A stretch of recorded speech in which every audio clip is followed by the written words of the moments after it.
Indo British advanced pain clinic నొప్పి మాయం surgery దూరం ఫర్ అపాయింట్మెంట్స్ 9155515563.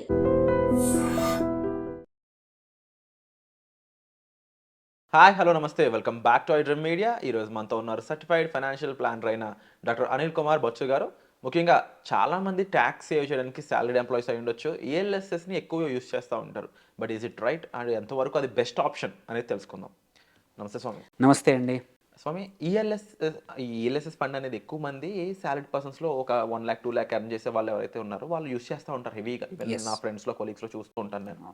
బట్ నా ఉద్దేశం ఏంటంటే విత్ యూ అంటే మీలాంటి పర్సన్స్తో ఇలా మాట్లాడుతున్నప్పుడు డిస్కషన్స్లో దే ఆర్ బెటర్ ఆప్షన్స్ అన్నట్టు ఒక్కొక్కసారి వినిపిస్తూ ఉంటుంది. But at the same time ELSS కూడా ఒక పివటల్ రోల్ ప్లే చేస్తున్నట్టు అనిపిస్తుంది. అవును. కాస్త దీని గురించి ఒక క్లియర్ ఎక్స్ప్లెనేషన్ ఇస్తారు? Yeah, so first thing ELSS అంటే ఈక్విటీ లింక్డ్ సేవింగ్ స్కీమ్ అనమాట. ఇది ఒక రకమైన మ్యూచువల్ ఫండ్. ఇది ఒక సపరేట్ ప్రోడక్ట్ అనేది కాదు. విత్ ఇన్ ద మ్యూచువల్ ఫండ్స్లో ఏంటంటే ఈఎల్ఎస్ఎస్ అనేది ఒక క్లాస్ ఆఫ్ మ్యూచువల్ ఫండ్స్ అనమాట. తేడా ఏంటి మ్యూచువల్ ఫండ్స్కి ఈఎల్ఎస్ఎస్ ఫండ్స్కి తేడా ఏంటంటే ఒకటే తేడా, ఇక్కడ 3 years లాక్-ఇన్ ఉంటుంది. అంటే మనం ఇవాళ లెట్స్ సే ఒక 10,000 పెట్టాము, ఈఎల్ఎస్ఎస్ ఫండ్లో ఇన్వెస్ట్ చేసాము. సో ఇవాళ ఇన్వెస్ట్ చేసినప్పటి నుంచి కరెక్ట్ 3 years వరకు మనం విత్డ్రా చేయలేము. 3 years ఫస్ట్ డే అప్పుడు అన్లాక్ అవుతుంది. ఆ రోజు ఎంత వాల్యూ ఉంటే అంత మనం విత్డ్రా చేసుకోవచ్చు. So first thing 3 years lock-in. Second, ELSS ఎక్కడ ఇన్వెస్ట్ చేస్తారు? ఎందుకంటే మ్యూచువల్ ఫండ్లో రకరకాల కేటగిరీస్ ఉన్నాయి. ఏది మార్కెట్ క్యాప్ బట్టి కావచ్చు ఆర్ సెక్టోరల్ కావచ్చు. ఇక్కడ ELSS basically multi cap fund అనమాట. సో అంటే అన్ని సెక్టర్స్లో అన్ని రకాల వెదర్ లార్జ్ మిడ్ అన్ని రకాల వాటిల్లో పెడతారు. So it's a multi cap fund. మళ్ళీ నెక్స్ట్ క్వశ్చన్ వచ్చేసి ఇది మంచిదా కాదని నెక్స్ట్ క్వశ్చన్. ఫస్ట్ థింగ్, ఏటీసీలో 1,50,000 వరకు మనము ట్యాక్స్ ఎగ్జెంప్షన్ కోసం ఇన్వెస్ట్ చేయొచ్చు. అందులో వన్ ఆఫ్ ద ఆప్షన్ ఏటీసీలో ఈఎల్ఎస్ఎస్. దీంతో పాటు యూ హ్యావ్ ఫిక్స్డ్ డిపాజిట్స్ ఉన్నాయి, 5 years లాక్-ఇన్ ఉండేటివి.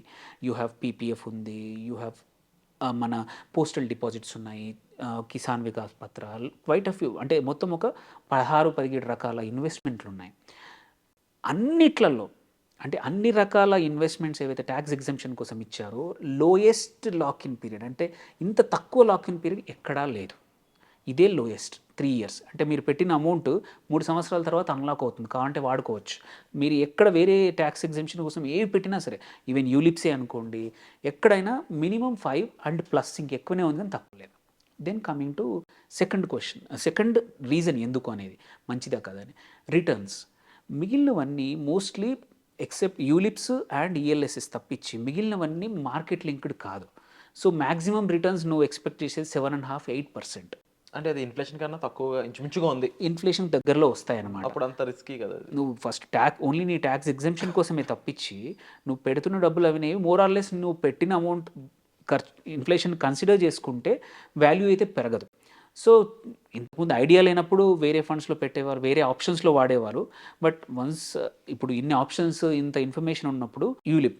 ఈఎల్ఎస్ఎస్లో ఇంకో అడ్వాంటేజ్, మేజర్ అడ్వాంటేజ్ ఏంటంటే దెర్ ఈజ్ నో కమిట్మెంట్. ఈ ఇయర్ మీరు ఒక 1,50,000 పెట్టారు, నెక్స్ట్ ఇయర్ పెట్టాల్సిన అవసరం లేదు, మీ ఇష్టం అది. There is no compulsion. So and also ELSS ఏంటంటే April 1st, example let's say April 1st 2025 నుంచి March 31st 2026 వరకు ఎప్పుడైనా ఇన్వెస్ట్ చేయొచ్చు. ఈ 365 డేస్లో ఏ రోజు చేసినా ఆ సంవత్సరానికి ట్యాక్స్ ఎగ్జెంప్షన్ వస్తుందన్నమాట. సో లాస్ట్ మినిట్, మీకు లాస్ట్ ఎగ్జాంపుల్, మీకు ఏటీసీ కింద పిల్లల ఫీజు కానీ, మన loan, home loan principal repayment కానీ, ఎడ్యుకేషన్ లోన్ ఇంట్రెస్ట్ కానీ, they are so many other options కూడా ఉన్నాయి. ఆర్ లైఫ్ ఇన్సూరెన్స్ ప్రీమియమ్స్ కానీ వాటిని కూడా ఉంటాయి. అవన్నీ పోను లెట్స్ సే మార్చ్లో మీరు చూసారు ఇంకొక 20,000 ఇంకా ఆప్షన్ ఉంది మీకు, అప్పుడు అది కూడా చేయొచ్చు. అంటే ఆ ఫ్లెక్సిబిలిటీ ఉంది, అమౌంట్ అనేది కూడా మన ఇష్టం అనమాట. ఇంకొక ఆప్షన్, ఇంకొక ఇంపార్టెంట్ ఏంటంటే, నేను ఒకేసారి మార్చ్లో ఫిబ్రవరిలో అంతా నేను శాలరీలోంచి పే చేయలేని ట్యాక్స్ కోసం అనుకుంటే కావాలంటే ఎస్ఐపి రూపంలో కూడా ఈఎల్ఎస్ఎస్లో మనం సేవ్ చేయొచ్చు. లెట్స్ సే సంవత్సరానికి నాకు ఒక 70,000 ఒక 60,000 కావాలి, ఇది ట్యాక్స్ సేవింగ్ అనుకోండి. మీరు ప్రతి నెల ఏప్రిల్ నుంచే 5,000 మీరు ఎస్ఐపి రూపంలో కూడా యూ కెన్ ఇన్వెస్ట్ అనమాట, ఒకేసారి చేయాల్సిన. సో ఇంత ఫ్లెక్సిబిలిటీ ఏ రకమైన ఆప్షన్స్లో కూడా, వెదర్ యూలిప్లే కానీ ఎఫ్డీసే కానీ వేటిలో కూడా లేదు. So returns are good, returns కూడా మీరు తీసుకుంటే multi cap returns, multi cap అంటే అరౌండ్ 14-15% అయితే వర్స్ట్ కేసులో మనం ఎక్స్పెక్ట్ చేయొచ్చు. బికాస్ వన్ అడ్వాంటేజ్ ఏంటంటే 3 years కంపల్సరీ లాకిన్ ఉంటుంది. సో నువ్వు విత్డ్రా చేయడానికి అవకాశం లేదు. సో ఫండ్ మేనేజర్ కూడా ధైర్యంగా మంచి కంపెనీస్లో పెట్టచ్చు. అంటే లిక్విడిటీ ప్రెషర్ ఉండదన్నమాట. ఇప్పుడు వేరే ఎగ్జాంపుల్ ఏదైనా లార్జ్ క్యాప్ ఫండ్ ఉంది, ఆ స్మాల్ క్యాప్ ఫండ్ ఉంది, మార్కెట్ సడన్గా కరెక్షన్ అయితే ఇన్వెస్టర్స్ అందరూ వచ్చేసి నా డబ్బులు నాకు కావాలని రీడీమ్ చేసే అవకాశాలు ఉన్నాయి. సో ఫండ్ మేనేజర్ కొంచెం ఎప్పుడు కూడా ఆలోచిస్తూ ఉండాలి ఎక్కడ పెట్టాలనేది. లిక్విడిటీ ఉన్న స్టాక్సా లేదా, గ్రో అవుతాయా లేదా, ఎప్పుడంటప్పుడు నాకు వాల్యూమ్ ఉందా లేదా. వెరాజ్ ఈఎల్ఎస్ఎస్కి ఆ ప్రెషర్స్ లేవు. ఎందుకంటే 3 సంవత్సరాలు లాకిన్. సో ఇన్వెస్టర్స్ వచ్చి అడిగినా డబ్బులు ఇవ్వడానికి అవకాశం లేదు.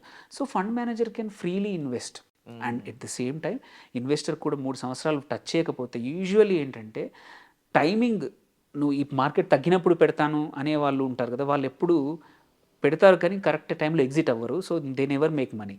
బట్ రాదర్ ఎవరైతే ఓపిక్గా డబ్బులు మంచి మంచి కంపెనీస్లో కానీ లేదా డైరెక్ట్ ఇన్వెస్టర్ అయినా మ్యూచువల్ ఫండ్లో అయినా ఇన్వెస్ట్ చేసి వెయిట్ చేసే వాళ్ళు ఉంటారు, వాళ్ళు ఎప్పుడు దే మేక్ మనీ. ఇది అడ్వాంటేజ్ అనమాట. బై డిఫాల్ట్ 3 సంవత్సరాలు నేను బలవంతంగా వెయిట్ చేయిస్తున్నారు. So returns most of the time మీరు చూసుకుంటే 14-15% అయితే తక్కువలో తక్కువ వస్తాయి, విచ్ ఇన్ఫ్లేషన్ కన్నా కూడా ఒక 7-8% ఎక్స్ట్రాగా వస్తుంది.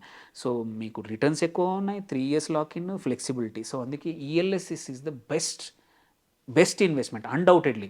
అంటే అంటే ఎవరైనా చెప్పినా కానీ I would say it is the best invest. ఇంత ఫ్లెక్సిబిలిటీ ఏ ఇన్వెస్ట్మెంట్ ఇవ్వదు. అండ్ 3 years తర్వాత, ఒక్క డే తర్వాత నేను ఎవరు ఆపేది లేదు, మీ ఇష్టం. కావాలంటే విత్డ్రా చేసుకోండి, లేదు ఆ 14-15% నాకు సరిపోతుంది అంటే you can continue investing. So మీరు మర్చిపోయినా కానీ it will keep on growing. So ఆ అడ్వాంటేజ్ ఉంది.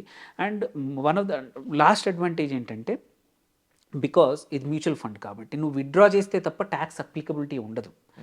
సో నువ్వు ఎంత అమౌంట్ పెట్టినా, ప్రతి సంవత్సరం పెట్టుకుంటూ పోయినా పెరిగినా కానీ, వేరేజ్ ఎఫ్డీలో అట్లా అయితే నీకు కంపల్సరీ ప్రతిసారి, ఇప్పుడు ఎగ్జాంపుల్ ఒక 1.5 lakhs సేమ్ ఒక 5 years ఎఫ్డీలో పెట్టావు, దాని నుంచి వచ్చే ఇంట్రెస్ట్ కూడా నువ్వు ట్యాక్స్ కట్టాలి నెక్స్ట్ ఇయర్, ఇన్కమ్ యాడ్ అవుతుంది.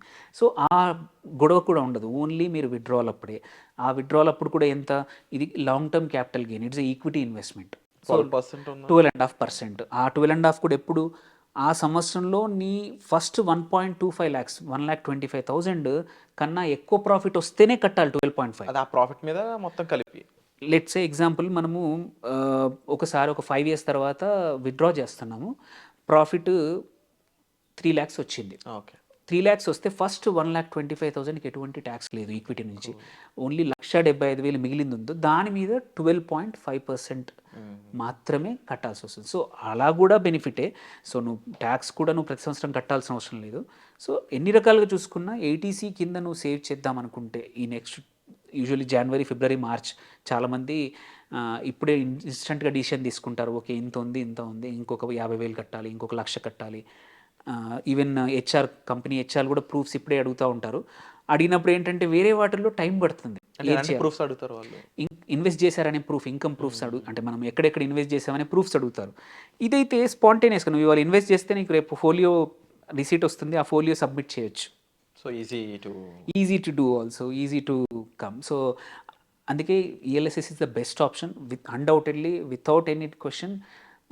మీకు ఏటీసీ కింద సేవ్ చేయాలనుకుంటే మాత్రం వేరే అన్ని పక్కన పెట్టండి. ఫస్ట్ ఆప్షన్ ఇస్ ఏటీసీలో ELSS. Wonderful, thank you for the information sir. And అయితే స్టిల్ మీకు ఈఎల్ఎస్ఎస్ సంబంధించి మీకంటూ పర్సనల్ డౌట్స్ ఉండొచ్చు, ఇండివిజువల్ డౌట్స్ అనేవి ఉంటూ ఉంటాయి డెఫినెట్లీ. బికాజ్ పర్సనల్ డౌట్స్ అనే వాటికి సొల్యూషన్ కోసం అయితే మీరు డిస్ప్లే అవుతున్న నెంబర్స్ కాల్ చేసి డైరెక్ట్గా మీరు అనిల్ కుమార్ గారు మీరు కాంటాక్ట్ చేయొచ్చు. అట్ ది సేమ్ టైం మీకు ఈ ఎపిసోడ్తో పాటుగా ఇంకా ఈఎల్ఎస్ఎస్ సంబంధించి ఉండొచ్చు, ట్యాక్స్ సంబంధించి ఉండొచ్చు, పలానా విషయాలు ఇంకా తెలుసుకోవాల్సి ఉంది, వాటి గురించి మేము తెలుసుకోవాలనుకుంటున్నారు అనిల్ కుమార్ గారి ద్వారా అనుకున్నట్లయితే వాటిని కామెంట్ సెక్షన్లో మెన్షన్ చేసినట్లయితే మరిన్ని ఎపిసోడ్స్ వాటిపై మాకు చేయడానికి పాసిబిలిటీ అనేది దొరుకుతుందండి. అండ్ తప్పకుండా థ్యాంక్ యూ సో మచ్. ఈ ఛానల్ని షేర్ చేయండి, సబ్స్క్రైబ్ చేసుకోండి.